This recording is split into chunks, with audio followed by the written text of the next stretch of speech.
All right, what is up, everyone? Welcome back to another episode here on the Lure Lab, a part of the Serious Angler Network. And as always, I am your host, the Captain, Andrew Full. And today we're diving into one of my favorite baits, multiversatile baits that myself and my clients on my guided trips have caught a ton of smallmouth on over the last couple of years.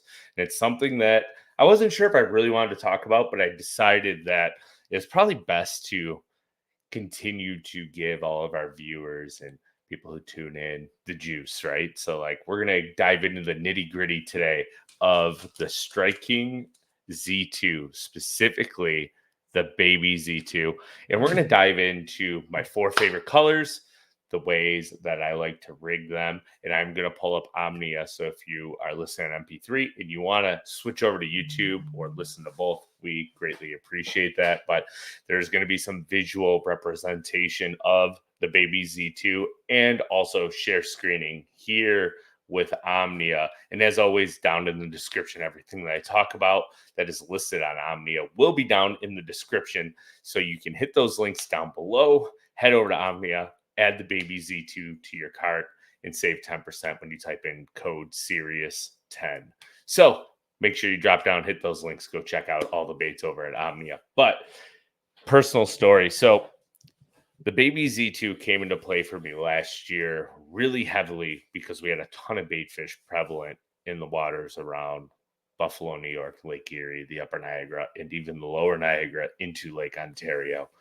And the reason why I like the Z2, I noticed that I was catching a lot of smallmouth that were spitting up like 4 to 8 inch aloe gizzard shad, smelt, emerald shiners, like, and they were all on the bigger side, even some baby walleye. So you can kind of mix and match the colors to the forage base that you think that the smallmouth were keying on pre and post spawn. This year, the bite on it hasn't been nearly as good for me, but I have caught a couple key really big fish. And now that we're coming into that post spawn, the bait fish should start to show up, specifically the emerald shiners. That's where we're going to start really drop shotting the baby Z2 again, and a couple other ways to rig it that I've caught a lot of fish on. So make sure you stay tuned through this episode so you can hear about all the ways that we rig it and fish and our setups, conditions, etc. So what is the Strike King Baby Z2? It is a minnow style bait that was designed to mimic the bait fish all over the country and to be fished on the drop shot. And that being said, it's not just a drop shot bait, but the way that they designed the baby Z2 with the salt in the Elastec plastic properties, kind of like the Z-Man plastics, I believe it actually was in with a collaboration with Z-Man to get that Elastec style plastic. It gives this bait an incredible shimmy when you shake it on a drop shot, and also when you fish it on some of the other techniques that we're going to talk about shortly. So that's one of the main reasons why I love the baby Z2, not to mention that it is perfectly buoyant when rigged on a drop shot. And there's two ways that you can rig the drop shot, in my opinion, to catch a lot of fish on that. We're going to dive into that shortly. So there are a ton of good colors with the baby Z2 here. So let me bring it up here. As you can see, there's 1, 2, 3, 4, 5, 6, 7, 8, 9, 10 different colors that you can choose from. And I use specifically about 4 to 6 of them. The 4 that I have in the basement are the ones that I grabbed, and I do have 2 others that are in my boat that I will use as well that have caught a ton of bass for me out on Lake Erie. And the colors that I do like to use, I'll hold them up here. 1 is going to be Morning Dawn. 2 is the color that Mark Zona and Kevin Van Dam came up with, and that is the Siren color, which is like this pale chartreuse white. And this one is an absolute killer. Do not sleep on it. Another one is going to be the Gray Glimmer Pearl when I'm chasing after fish that are eating specifically alewives.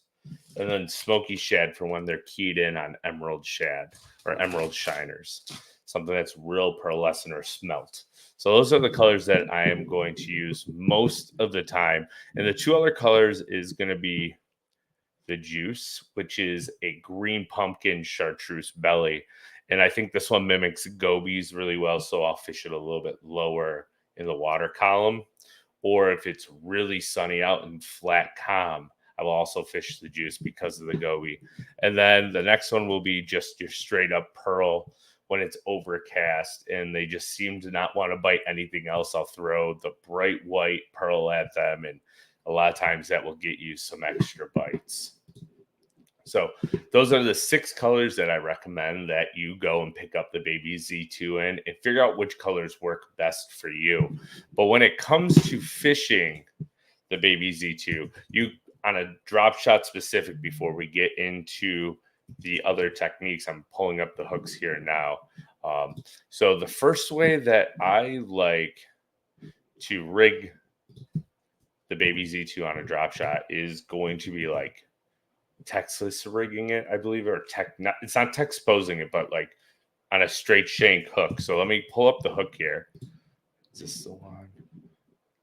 I made my screen real small. Yeah, this will be fine, but I like the light wired one better. So I pulled up the wrong one, but the owner cover shot worm hook in sizes 1 and 2. Let me see if I can actually get it here properly.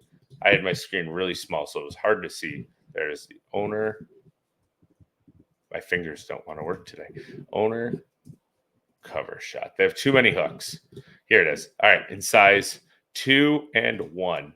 Those are going to be my favorite 2 options. And the way I'll rig the bait, I'll pull it out here so you can see it. I'll rig the bait so you basically insert the hook through and you want to come out about halfway out the back. The size 2 and 1 I found will be about right in the midsection of that body. If you start going 1/0, 2/0, it's going to come way in the 3/4 of the bait, and I think it really affects the tail wag. So almost a smaller hook is a lot better, and I found when they bite this bait, they get the whole thing, and you're roof hooking a lot of fish. The one issue that I have found with when you rig it that style is a lot of times fish will get it really deep, and you have to be real careful getting them unhooked or even cutting your line and try and get the plastic off that hook so the plastic doesn't affect the fish. They'll get the hooks out. Unfortunately, sometimes that happens in bass fishing. We want to make sure we take care of the fish the best we can. So if you have deep hook fish, make sure you cut that line. The next way to rig it, the baby Z2 on a drop shot, is you can nose hook it, and you can take your favorite drop shot hook and like a size 1/0, maybe even a 1. This is not the way that I normally would rig it, but it's an option for those who want to do it. You can rig it through the nose. You see right here, there's like 2 little eyes. You'll go basically right in between the eyes, start on the bottom, and then you have this line on top, so the hook slot on top that comes across. If you line that up to the nose, you want to make sure when you're nose hooking this bait that it is perfectly straight. But you can tell that the baby Z2 has a ton of tail action to it. So those are going to be the 2 ways that you rig the baby Z2 on a drop shot. And I will fish that primarily on spinning rod gear with 8 to 12 pound braid. I use 12 pound cast braid, which is a 12 carrier braid. You've heard me talk about it on this show multiple times before and on my personal YouTube channel page, to an 8 pound fluorocarbon leader when I am basically hooking it through the bait. If I'm nose hooking it, I will go down to 6 pound because that's going to give that bait a lot more shimmy and action, not just on the fall, but when you're dead sticking it or shaking your rod tip. So that is one effective way to catch a lot of bass on the baby Z2. The next way that you can catch them, and it's the way that Gussie won a bunch of tournaments, won the Bassmaster Classic on Loudon and Teleco, and that is with a Demiki style rigging. And my favorite jig head for it at this point is going to be the Dirty Jigs Guppy head with the 3/0 hook in 3/8 ounce. And that's not your mid-strolling technique. That's casting it out 15, 20 feet from the boat, sometimes 40 feet, and you close your bait instantly and you're tight lining it. So that bait is just falling in a pendulum, trying to match up here. So it's falling in a pendulum back to the boat. And you're casting it past the fish and hoping that it falls down past their face. So they chase it and hoping that your bait never hits the bottom. So the cool thing about this is you do have to use a touch of super glue, but when you get that bait on here, you thread it on, you can kind of stretch and pull it out and pop it back onto the jig head. If you have super glue, you'll be able to fish with that bait almost all day long. The Dirty Jigs guppy head here is gizzard shad is my favorite one that I use a lot for when I'm doing the traditional straight up and down Demiki rigging without any shaking, or tight lining, casting out and letting it fall on a pendulum style fall back to the boat. That's one sneaky way to catch a lot of bass on the Baby Z2.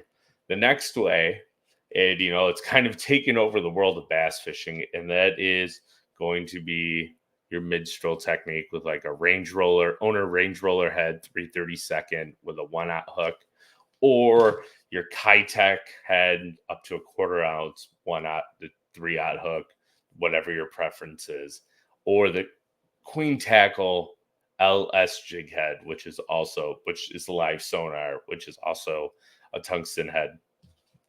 Range roller is going to give that bait a lot more list and roll than your standard traditional ball head, but you can also tie in a loop knot, and I just use a Rapala loop knot. I wouldn't recommend boat flipping a ton of fish because the knot will fail over time, but if you're paying close attention to your knot and you're making sure that it's not burning and it's not super taut, like, you can get a lot of really big fish in the boat using a loop knot, and that loop knot's going to give the range roller and the Kitech and the Queen Tackle jig head just that much more list and more realistic movement. So you don't really have to shake the rod as much. You can keep your rod tip down and just slowly wiggle it.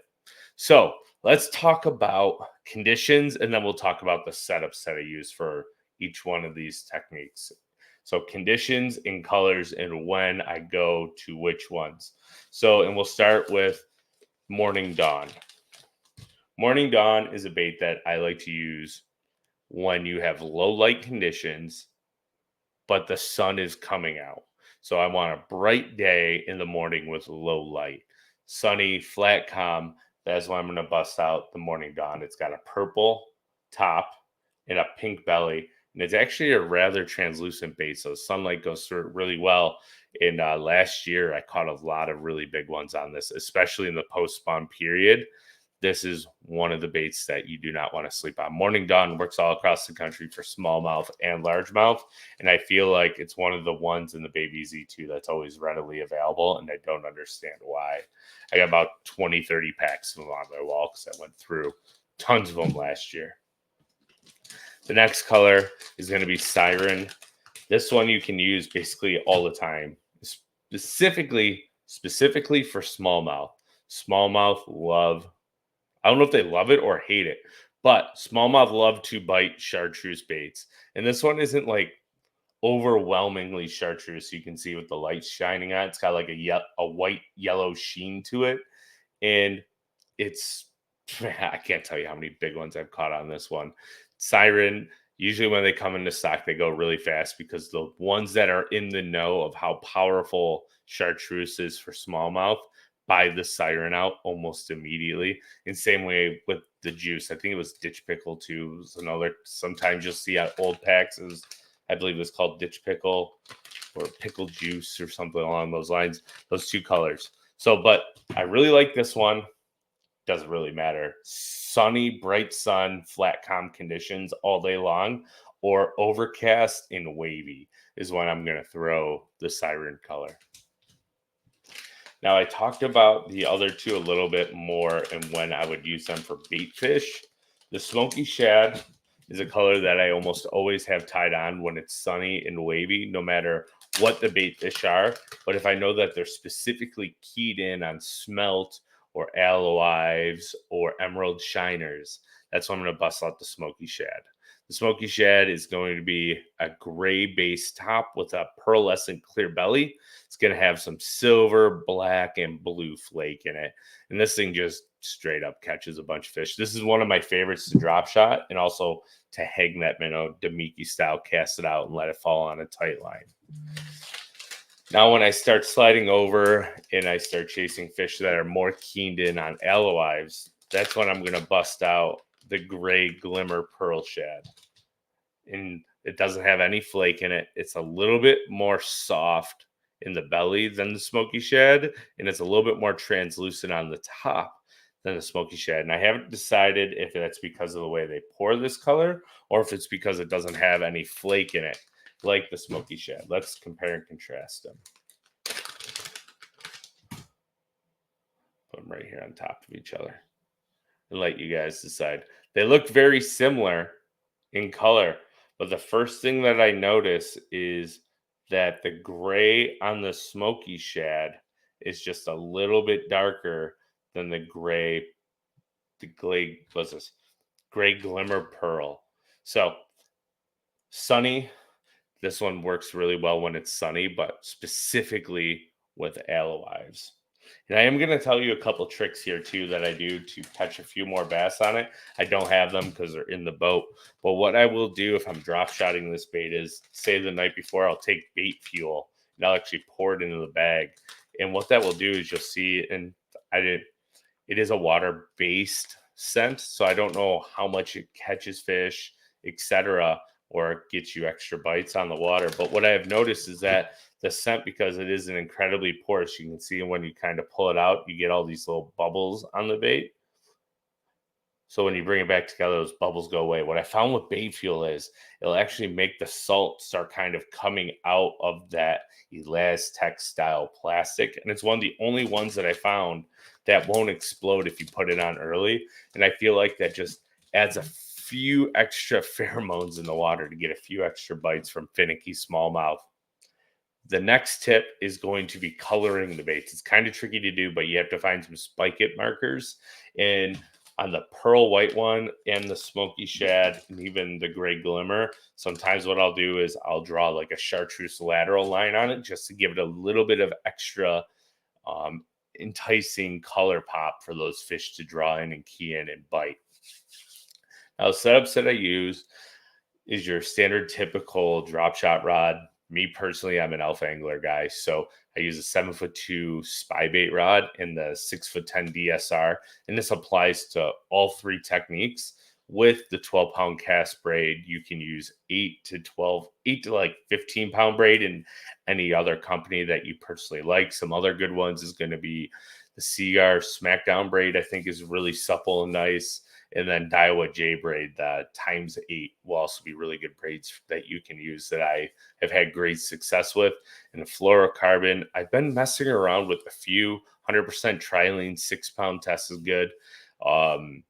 If you can go out and find it, Omnia does not carry it at this time. I haven't found too many tackle retailers that do, but Veravos, it's more of like a BFS trout company out of Japan. They make an incredible 80 millimeter spool of fluorocarbon, and I found that stuff to be almost unbreakable, and that's become a big time favorite. Mid strolling, I like that Shimano, I think it's Mirage, whatever the Shimano fluorocarbon is, that's good too in 6-pound tests. I have found, though, the Shimano fluorocarbon is if you're fishing a bottom contact bait, it does break very easily. But when I'm mid-strolling or hanging a minnow and keeping a bait up off the bottom is extremely strong. So that's something you want for bouncing on the bottom, but something that you can definitely mid-stroll with or hover stroll or Demiki rig and catch a ton of bass. So we have all of these ways to catch bass on the Baby Z2. I highly encourage everyone who tuned in and made it this far in this episode to head over to Omni and check them out. And then also, if you're new here, please hit that subscribe button. We greatly appreciate it. We just want to help everyone put more bass in the boat, in the kayak, on the bank. And every week we're trying to bring you more techniques from myself. We got to get Bailey back on here soon, and all the pros in the industries and guys who have their own shops and make their own baits, and bringing them on here to bring all the best information we can to you guys on a weekly basis. So we greatly appreciate everyone who tunes in to Lure Lab and the Serious Angler Network and all of our other episodes that we have. And stay tuned for next week's episode. It should be a good one as long as we can get a date lined up with our guests to get them on here. And we will see you guys then.